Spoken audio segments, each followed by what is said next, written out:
U trenutku raspada Socijalističke federativne republike Jugoslavije, više od 97% zaposlenih u Hrvatskoj radi u takozvanim društvenim poduzećima. Kapital tih poduzeća procjenjivao se na približno 57 milijardi njemačkih maraka. A onda su uslijedili rat i privatizacija. Trećina država je okupirana, ne može se doći do Splita nego ići morem.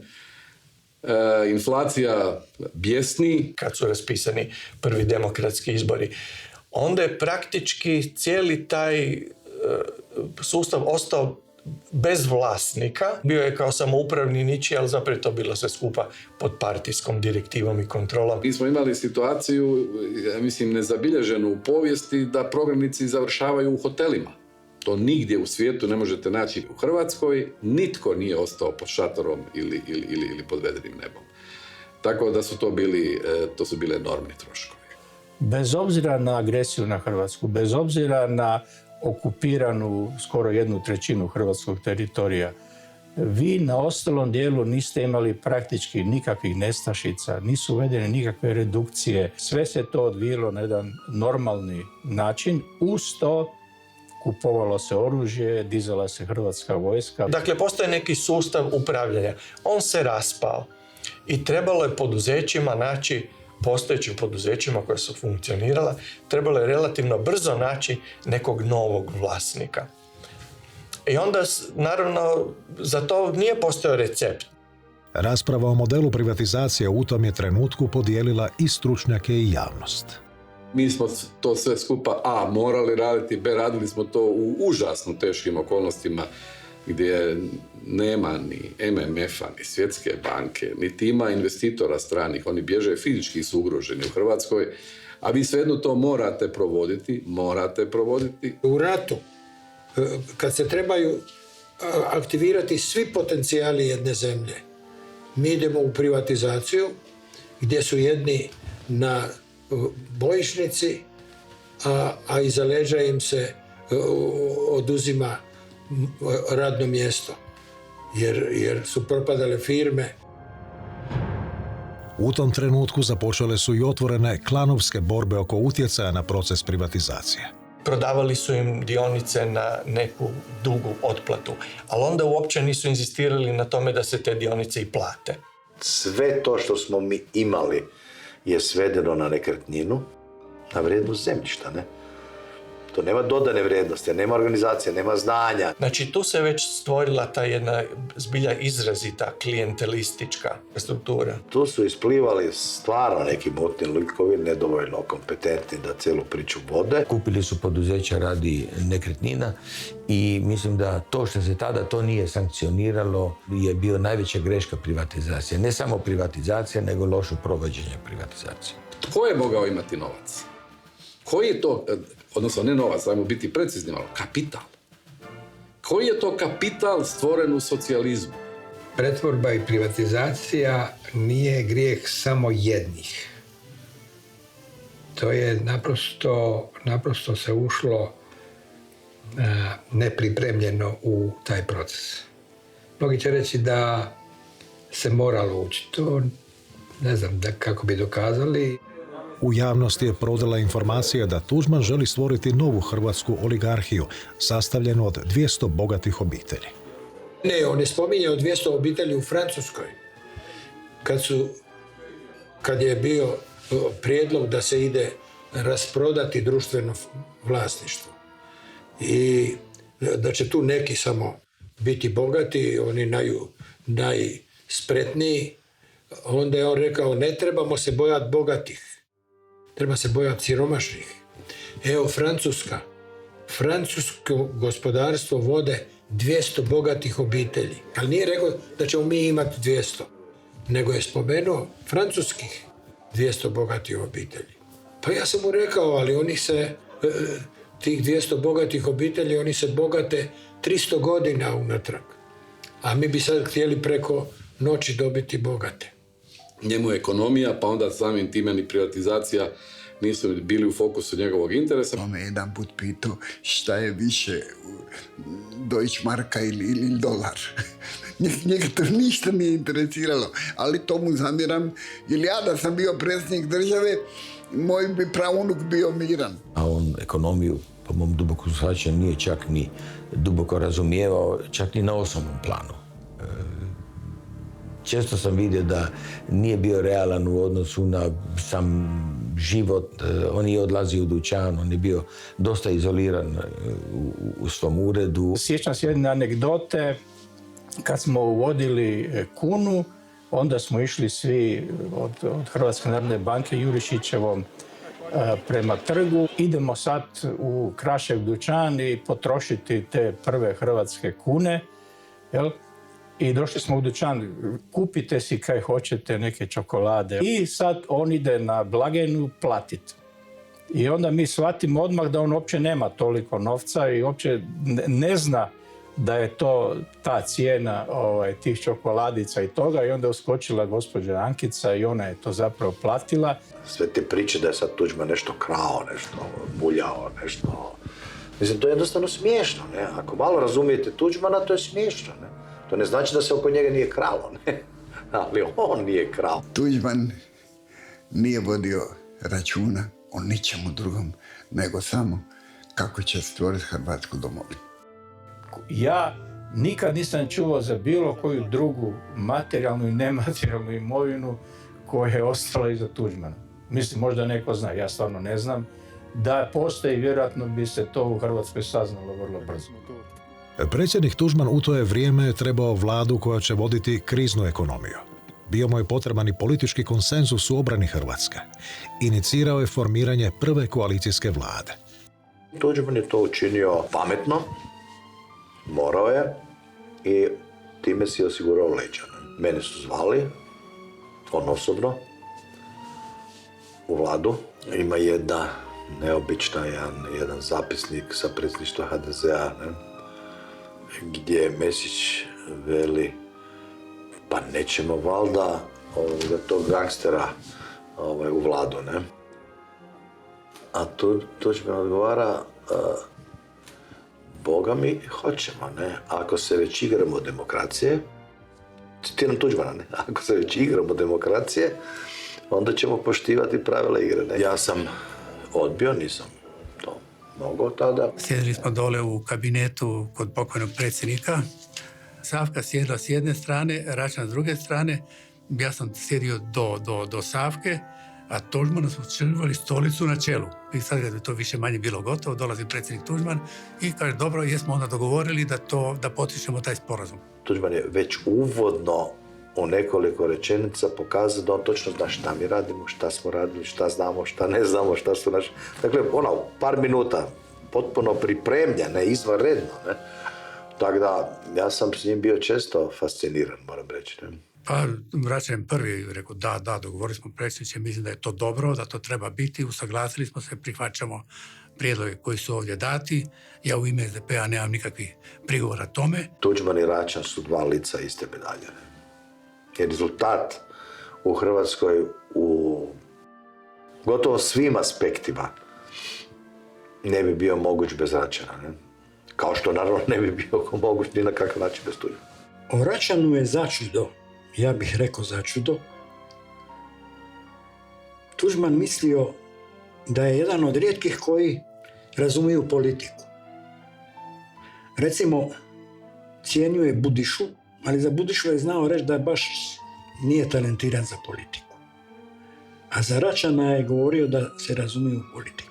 Tuđman je sa zanimanjem i respektom slušao kad se razgovaralo o politici SDP-a ili kad bi govorio o svojoj politici. Vrlo je pažljivo birao riječi tada kad sam ja bio, ali znam da su Račan i Tuđman imali kontakte. Pokušavao je izvući najbolje, potražiti najbolje. Dakle, nije bio limitiran, pa tako je to i činio cijeli niz tih ljudi koje je dovodio, kako je on veze ima s kakvim HDZ-om. I on je imao taj osjećaj, Hrvatska to sam ja, jel?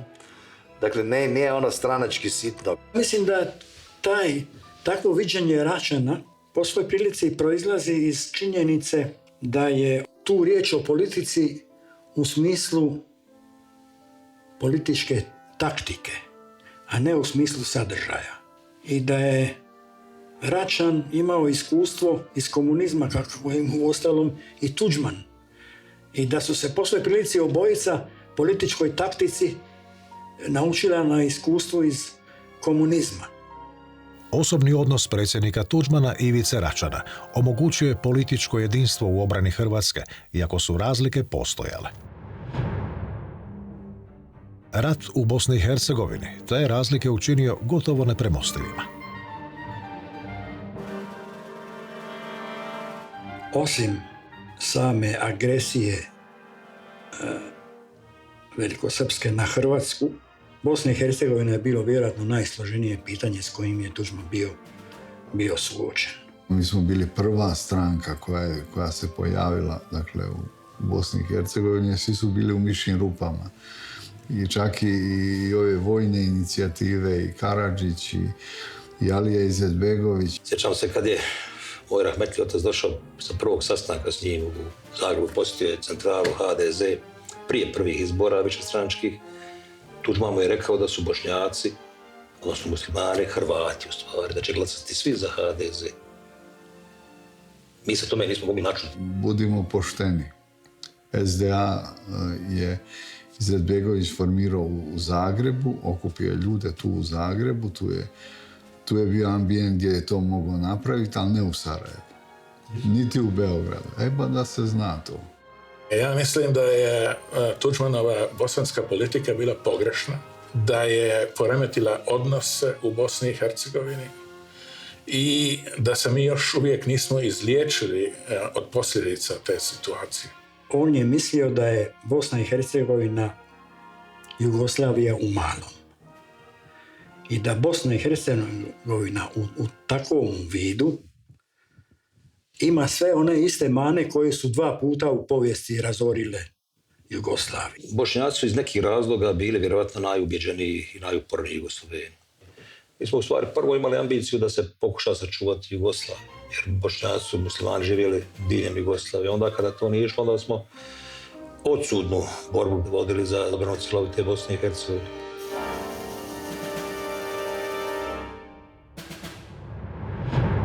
Jedan dio muslimanskog vodstva mislio je da se Bosna i Hercegovina može graditi kao unitarna država u kojoj su obećavali doduše građanska prava i građanske slobode, ali hrvatski narod ima dovoljno iskustva sa čitavom bivšom Jugoslavijom u kome su svim Hrvatima, čitavom hrvatskom narodu obećavali tobože takva građanska prava i slobode. Hrvatska je bila zainteresirana za to da se Bosna i Hercegovina, ako želi opstati, uredi tako da hrvatski narod tu ne bude suveren, da na njegovom području nema nikakve druge vlasti doli hrvatske vlasti. Je li Tuđman prilikom svojih posjeta Hercegovini Hrvatima obećao odcijepljenje od Bosne i Hercegovine i život u budućoj velikoj Hrvatskoj? Nije on to javno izjavio ni da hoće ni da neće. Jer kad bi rekao da neće biti ovo Hrvatska, puno ljudi bi otišlo možda u Njemačku. Ali ja sam imao iz prve ruke da otprilike će granice ostati na neki način abrajske granice. On je i koristio taj izraz. On je želio Hrvatsku puno jaču nego što je ona u ovim okvirima takva kakva je. Ona je definitivno neprirodna kifla, to je njega uvijek smetalo. Mi volio da je tu malo više, ali je bio realan. Jedna je priča onda kad nemate nikakvu odgovornost, a druga je priča kad dođete u poziciju da imate potpunu odgovornost, kad odgovarate za svaku svoju riječ, pa čak i u kazneno-pravnom smislu. Tuđman se zalagao za koncept triju autonomija. Hrvatska je bila s vama, Hrvatska će biti s vama. 3 entiteta koji bi bili manje više etnički konstituirani, a koji bi onda stvorili u međusobnim odnosima nekakvu cjelinu. Imao je hendikep, nije volio Bosnu i nije poznavao. On je uistinu mislio da se Bosnu može podijeliti. Da to nije bilo samo njegovo gledište. Svjedoči je činjenica da je takozvana međunarodna zajednica, njezini predstavnici ponudile nekakva rješenja u nekoliko inačica koji su značili unutarnju podjelu Bosne i Hercegovine. Sve je počelo ovdje, u lipnju 1991. Oklopna brigada JNA, koja iz Mostara kreće prema Hrvatskoj, zaustavljena je u selu Polog kod Širokog Brijega.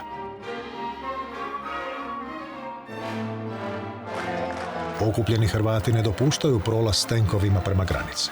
Situacija je dramatična. Svakog trenutka može izbiti oružani sukob u kojem samo jedna strana ima oružje.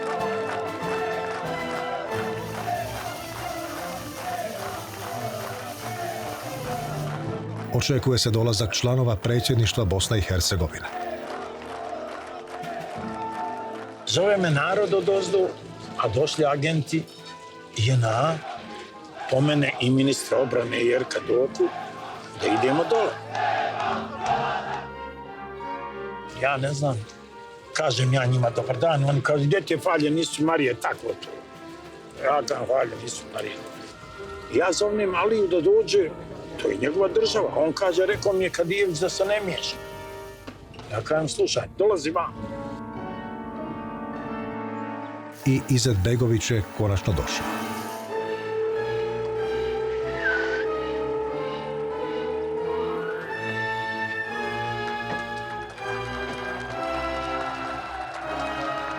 Okupljeni Hrvati skandiranjem su pozdravili jedinog člana predsjedništva BiH, od kojeg su očekivali pomoć.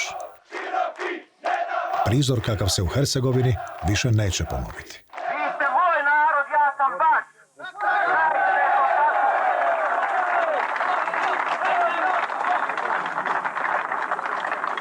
Treba da mi vjerujete, jer ja izdati ne znam. Morate nekome vjerovati, nema druge. Morate vjerovati. Ako meni i Tuđmanu ne vjerujete, ja ne znam kome trebate vjerovati. Nikada više armija neće poslužiti se silom. Neće se poslužiti, se može poslužiti silom. Nekoliko mjeseci kasnije, u listopadu, JNA se opet poslužila silom. Na udaru su hrvatska naselja na jugu BiH.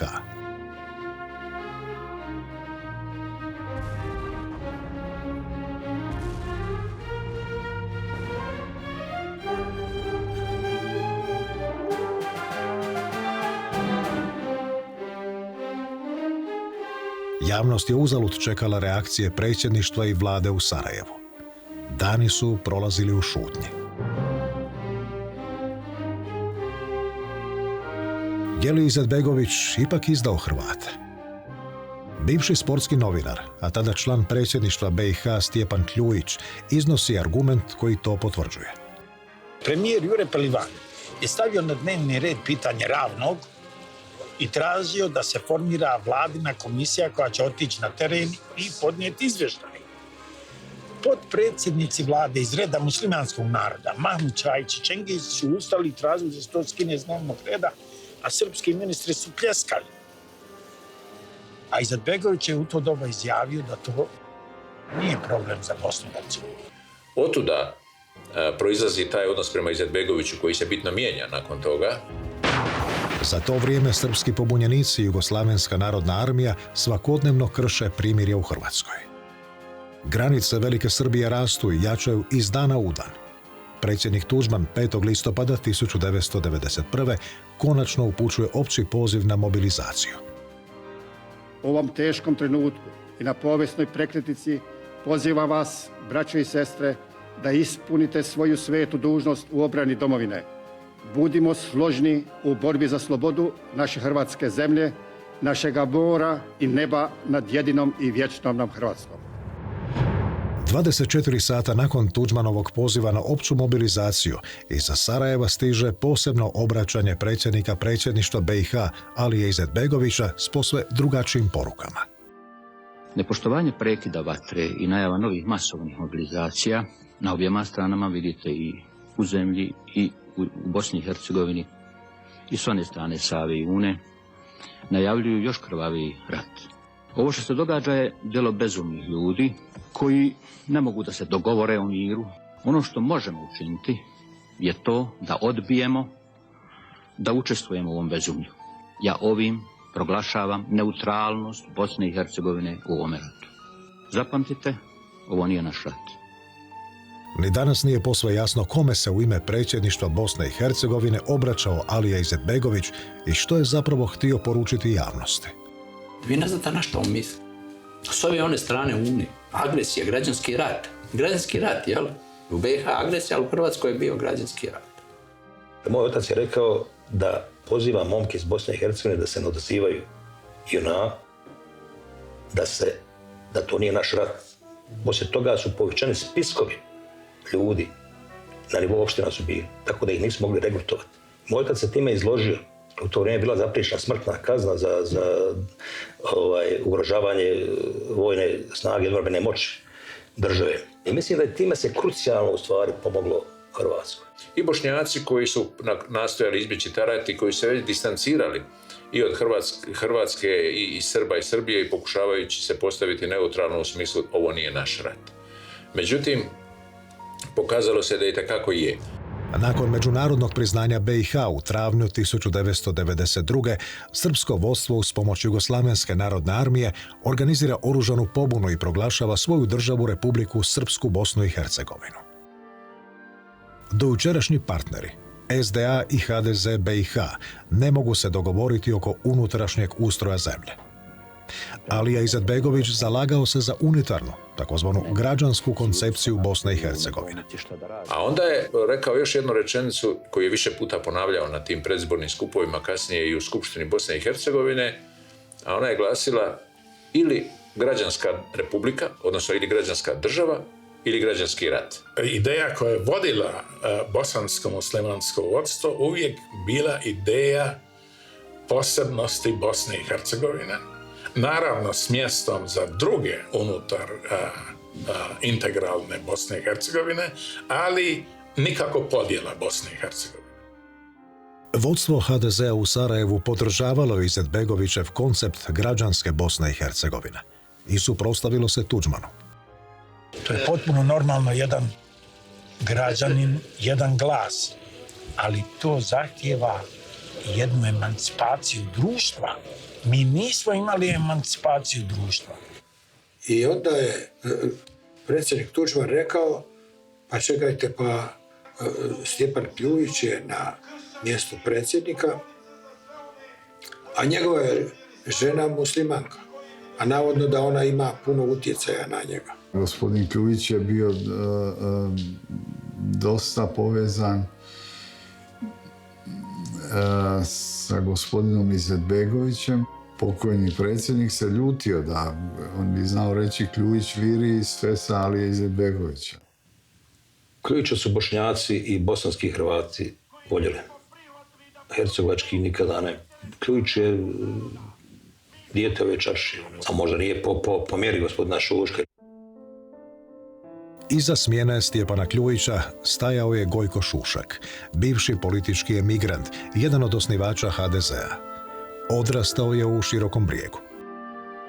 I Tudžman je zapravo u Šušku našao ono što sam nije mogao možda napraviti, za što sam nije imao autoriteta. Pokrivao mu je taj ono što danas kolokvijalno zovemo desnim spektrom. Šušak je bio s Tudžmanom vezano od njegovih dolazaka u Kanadu u ovom drugom valu, odnosno od 87. 8.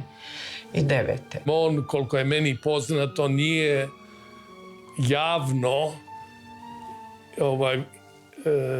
nastupao. Ja se sjećam, jedino bila je neka demonstracija u Torontu gdje su kazali da je njegova ideja bila ta da se napiše Tito na nekog prasca i da ga se tjera kroz grad.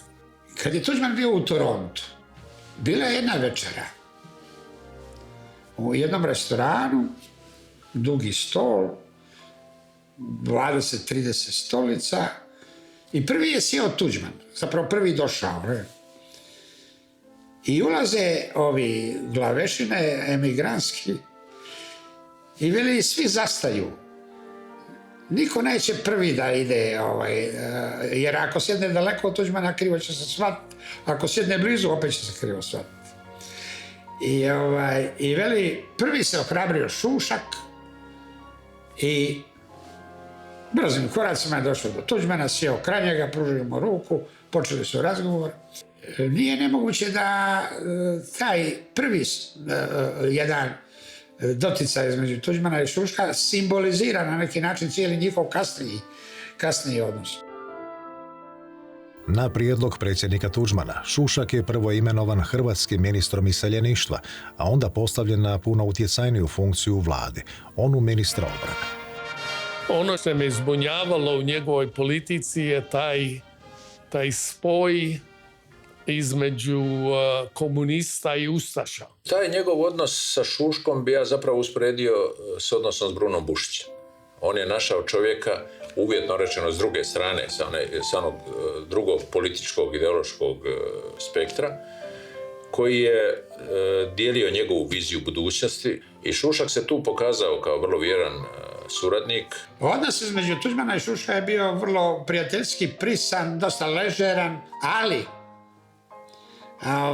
Tuđmana je uvijek bila zadnja.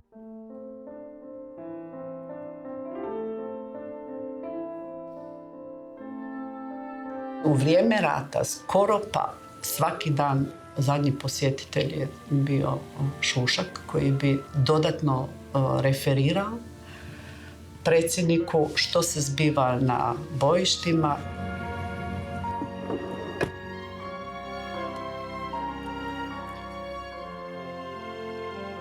Sjedište stranke iz Sarajeva seli u Hercegovinu.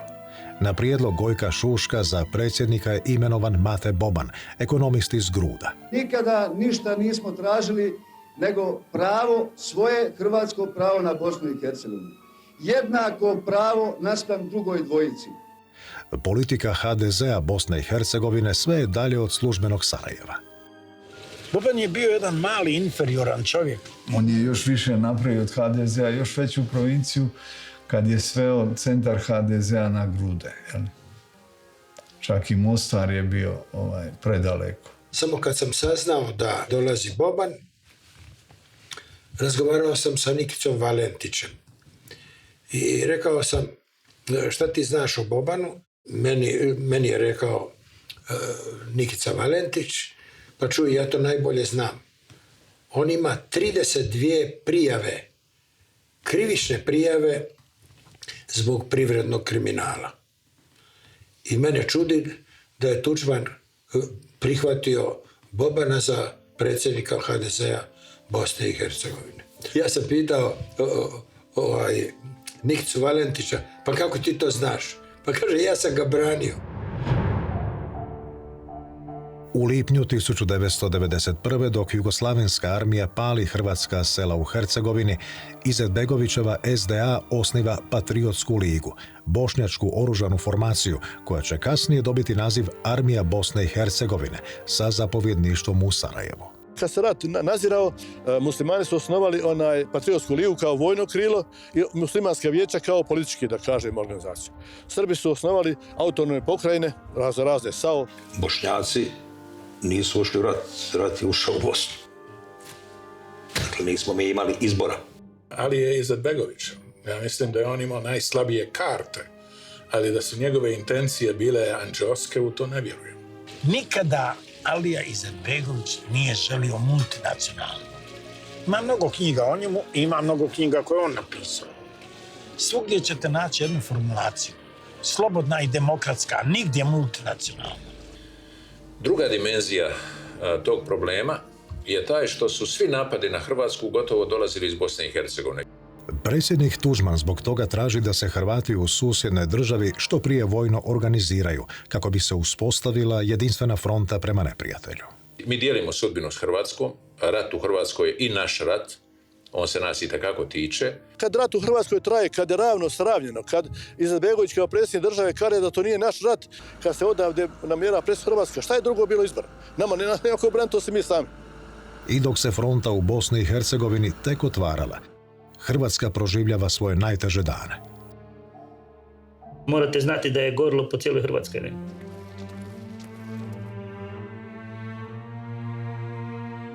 Pao je Vukovar. Ono trenutak kad je odsječan, to više nije bilo obrane. 18. studenog 1991.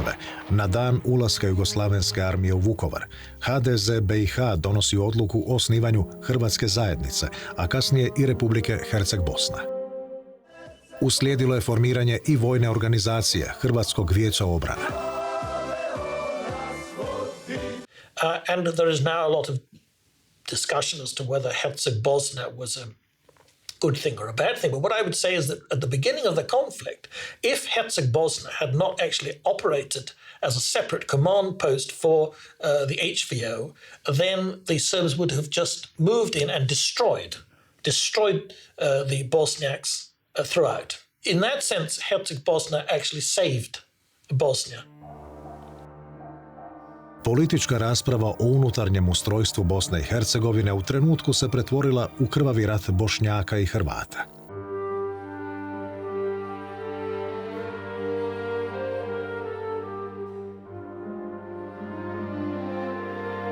Variš je već mjesecima u totalnoj blokadi, tako da se troši posljednje zalije hrane i svega ostalog. Apeliramo na domaću i svjetsku javnost da se... Pojavljuju se prve glasine o tome da je Tuđman dogovorio podjelu Bosne s Miloševićem. Mi smo čuli da se u Karađorđevu desio taj dogovor u sred rata hrvatsko-srpskog i da je dogovor da se Bosna i Hercegovina podijeli. Poslije toga je to i gospodin Mesić potvrdio i gospodin Kučan. Vijest o navodnom dogovoru Miloševića i Tuđmana tijekom njihovog sastanka u Karađorđevu u ožujku 1991. postala je aktualna tek 2 godine poslije. Takozvani dogovor u Karađorđevu je još jedan od tih propagandnih mitova koji je svojevremeno postavljen ili pušten protiv Tuđmana. Nekoliko dana pre toga je Mesić sa mnom razgovarao, zvao me i rekao je da oni i Tuđman misle da treba Milošević i ja sa njima dvojicom da se sastanemo i da se dogovorimo o ključnim pitanjima da brže rešavamo ove stvari. Ja sam to prenao Miloševiću. Nije uopšte reagovao, kaže, ako oni hoće, vidjet ćemo. Tuđman je rekao, ide na razgovor. Kaže, dogovorio sam s Miloševićem da se nađemo u Karađorđevu i želim da s njim tamo, da vidim šta on želi. I idem sam. Nas dva ćemo sami naći. Dakle, on ide bez mene, a Milošević ide bez Bore Jovića. Ja sam sutra dan pitao Miloševića o čemu su razgovarali. On mi je rekao samo o jednom pitanju. Kako da smenimo Antu Markovića. Ako su se Milošević i Tuđman ništa mogli dogovoriti u to vrijeme, to je bilo da ne žele Markovića i da eventualno razvoj Hrvatske i Srbije u budućnosti može biti i mimo Jugoslavije. No kao plod sastanka srpskog i hrvatskog predsjednika u Karađorđevu formirane su i radne skupine o međusobnom razgraničenju. 1991. godine nakon sastanka formira se jedna zajednička pregovaračka skupina koja je imala 3 sastanka. Prvi u Tikvešu, mislim da je bio početkom travnja, možda čak i 10. travnja, nezgodan datum. Zatim je bilo par dana kasnije je bilo u Beogradu i 3. sastanak je bio u Vili Vajs u Zagrebu. Ja sam mu još rekao, pazi, kod Miloševića ti je stvar takva da nikad ne znaš što on hoće. Pa šta ti misliš da je on, kaže meni Tuđman, da je on pametniji od mene? Nitko ne zna što su Slobodan Milošević i Franjo Tuđman razgovarali u Karađorđevu u ožujku 1991. godine. Nitko ne zna, dakle nema svjedoka. No jedan Tuđmanov suradnik tvrdi da zna o čemu se u Karađorđevu razgovaralo u 4 oka. Mi smo ga dočekali kad se vratio iz Karađorđeva.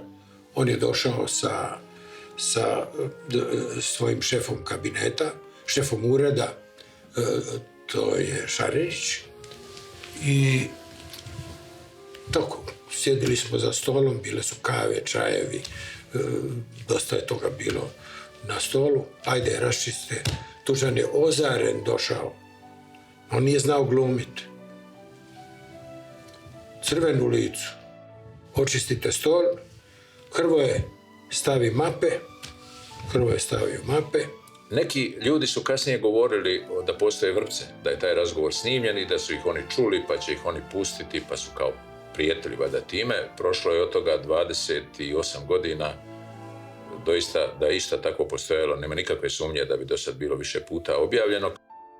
O razgovoru između Tuđmana i Miloševića uoči raspada Jugoslavije Stjepan Mesić svjedočio je i na suđenjima u Hagu. Evo da vam ja kažem točno kako je Milošević rekao. Franja, ti uzmi Cazin, Kladušu i Bihać, to meni ne treba, to je takozvana Turska Hrvatska. Ja kažem, čekaj, Franc, pa dobro, a šta kaže Alija? Kaže, Alija nema šta reći. Jer su se u Karađorđevu navodno šalili i neko je pjevao tu pjesmu Nemate više Alija nakon tih dogovora. Tako da evo, tu su još uvijek živi svjedoci toga da se zaista jeste desio takav dogovor 1991. godine. Pregovaračke pozicije su bile diametralno suprotne i nepomirljive. Zato srbijanski pregovarački tim je insistirao na nekakvim granicama iz 1914-1918. godine za koje nisu mogli dobiti nikakav oblik podrške u međunarodnoj zajednici. Hrvatska pregovaračka pozicija su bile avnojske granice ili eventualno pregovaranje u okviru sporazuma Cvetkovića i Mačeka. Što se zapravo dogodilo nakon Karađorđeva? Je li navodni dogovor Miloševića i Tuđmana doista realiziran? Možemo li reći da se na prostorima bivše Jugoslavije vodio dogovoreni rat? Oni su u stvari jedan drugog zavaravali, po mom mišlju. Lukav je jedan i drugi su bili. Nakon toga je došlo do žestokog sukoba i rata u Hrvatskoj, znači napada na Hrvatsku, agresiju na Hrvatsku, razaranje Hrvatske. Dakle, prije ikakve podjele Bosne i Hercegovine došlo je do podjele Hrvatske. Ne da ikakvog dogovora bilo, to se ne bi dogodilo. Nakon tog tri sastanka su se razišli sa stavom da nikakav sporazum nije moguć. Čemu je onda poslužio sastanak u Karađorđevu? Milošević je prihvatio te razgovore i onda je svak tumačio kako je hteo. Ali u suštini stvari Franjo Tuđman je sve što je razgovarao sa nama, bilo sa Miloševićem ili sa nama, on je to koristio da odugovlači pripremu za izvođenje ove njegove operacije. I don't believe, and I have seen no credible evidence that Tuđman did a deal at Karađorđevo or anywhere else with Milošević to divide up Bosnia. Ali zato su podjelu Bosne i Hercegovine po etničkom principu sadržavali svi planovi međunarodne zajednice. Od Carrington-Kuteljerovog preko Owen-Sovenovog do Owen-Stoltenbergovog. Tuđman ih je sve potpisao. What the West expected was that there should be a division of Bosnia. The West wanted a division. Europe wanted a division of Bosnia anyway, because they thought that that was the way that the so-called warring parties, as the expression was, would be able to sort themselves out. Vi ćete se sjetiti da su mu pisali i govorili ne dajte Tuđmanu naliv pero, on će sve potpisati. I uistinu on je pravio brojne kompromise. So Tuđman's views over all this were not that different from the views of the West. Bošnjačka strana, međutim, odbijala je svaki prijedlog koji nije bio na tragu građanske države. Izetbegović decided that the time had come to ensure that there was actually a credible Bosnian Muslim state. And I think that was the basis of the war which broke out in central Bosnia. U središnjoj Bosni u jednom momentu je došlo do situacije da su Hrvati morali tražiti pomoć od Srba da bi se obranili od muslimana. U dijelovima Hercegovine su Bošnjaci tražili pomoć od Srba pa su ratovali protiv Hrvata. Na vrhuncu Hrvatsko-bošnjačkog rata koji je iscrpio obje strane, Alija Izetbegović odustao je od ideje unitarne Bosne i Hercegovine i Tuđmanu sam predložio podjelu.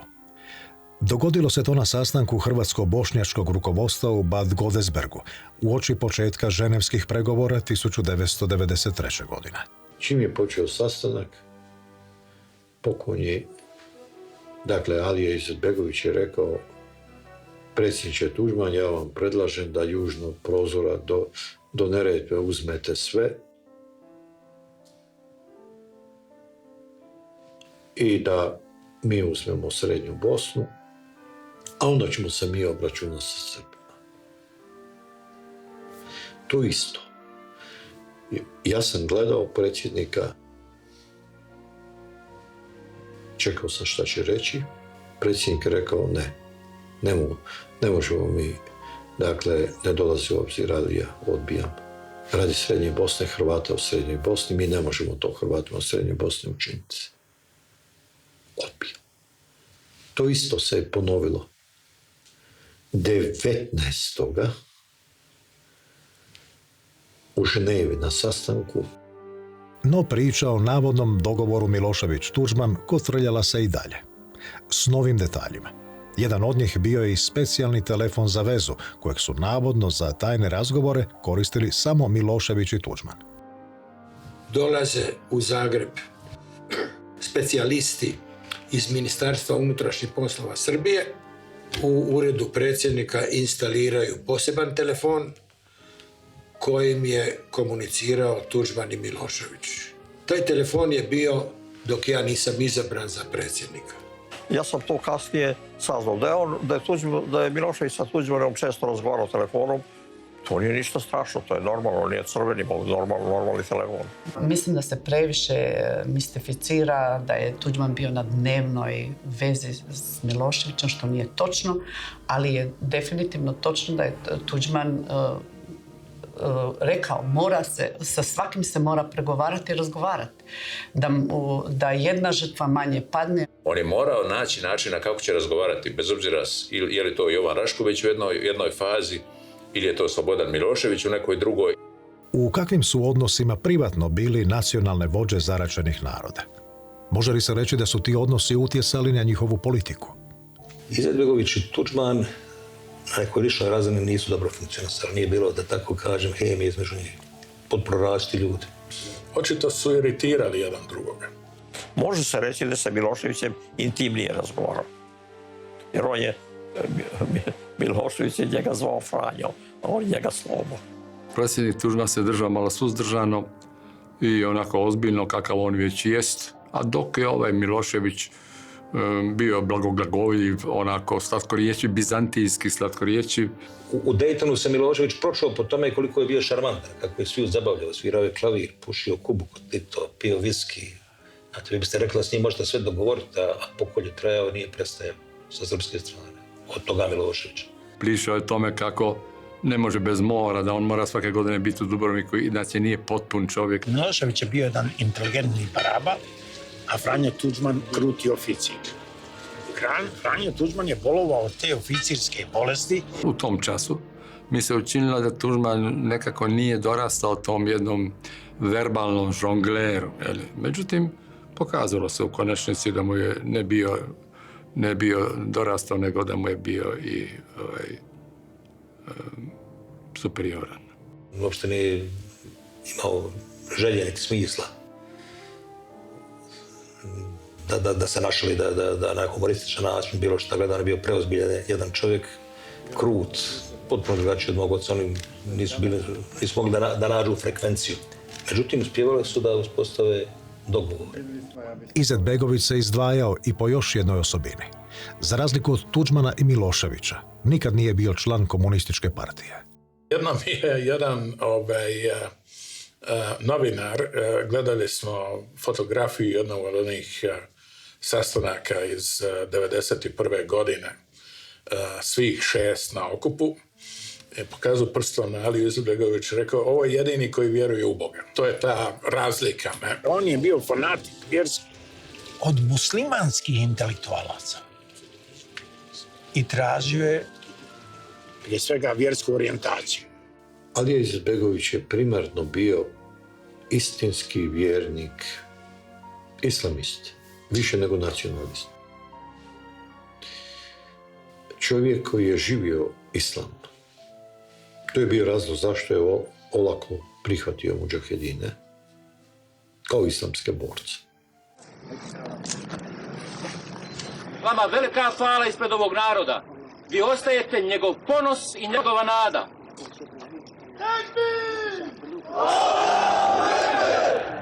Rat armije BiH i HVO-a poprimao je obilježja i vjerskog sukoba.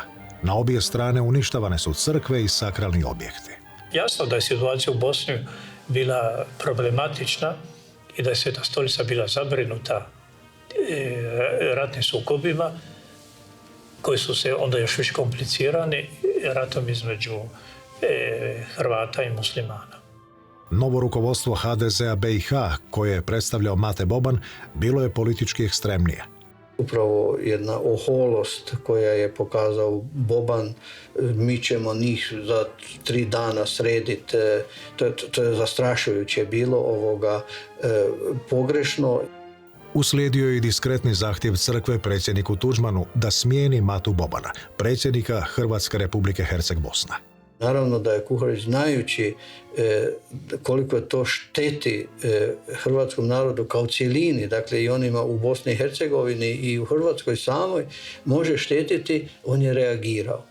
Nadbiskup Zagrebački, kardinal Franjo Kuharić, svim sukobljenim stranama u Bosni i Hercegovini uputio je dramatičan poziv da obustave neprijateljstva i da izgrađuju život međunarodno priznate države Bosne i Hercegovine. Sveta stolica je možda preko ministra vanjskih poslova dala do znanja da bi bilo bolje da se obuzdaju ekstremističke sile. Nedugo nakon pisma kardinala Kuharića, Mate Boban je smijenjen.